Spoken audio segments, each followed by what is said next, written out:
انا عارف اللي هتشوفه وهتسمعه دلوقتي مش منطقي، بس اصبر للاخر عشان تعرف ان التناقض بقى اسلوب حياة. ده فيديو عمله الكابتن ميشو بعد ماتش الاهلي والجيش الملكي. في البدايه بيتريق فيه على كابتن خالد الغندور علشان نزل بوست كتب ان ديانج ضربه الجزاء بتاعته مش ضربه جزاء، وان الجيش الملكي كان ليه ضربه جزاء. وبعد كده بقى بدأ يشرح اللعبه بطريقته هو. خلينا نسمعها كده مع بعض. كبير مشجع الجيش الملكي المغربي في مصر الكابتن خالد الغندور شايف ان الكرة دي ضربه جزاء على الاهلي، مع ان الاتنين بيشدوا بعض من التيشيرت.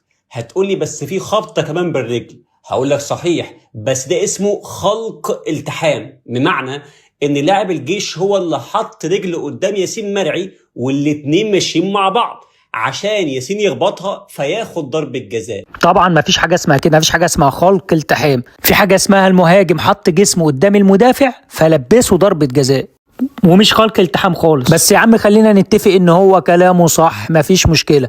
تعال بقى نشوف رايه في نفس اللعبه دي بس الزمالك والمصري. سجل عندك يا ابني، ضربة جزاء ما اتحسبتش للمصري في الدقيقه 9. عمر جابر دخل على رجل صلاح محسن والصوره واضحه جدا قدامك. لو مش واضحه لحكم الساحه فحكم الفار يقدر يعيدها زينا ويشوفها مره واثنين وثلاثه. فمش عارف هو ايه المطلوب عشان تتحسب ضربة جزاء على الزمالك. هل لازم اللاعب رجله تتكسر عشان الحكم يحسبها؟ بقى يا راجل يا طيب، الشراب بتاع عمر جابر لمس الشراب بتاع صلاح محسن، عايز تحسبها ضربة جزاء؟ والتانية ركبته خبطة في السمانة بتاع المهاجم، مش عايز تحسبها؟ يا اخي اتقي الله.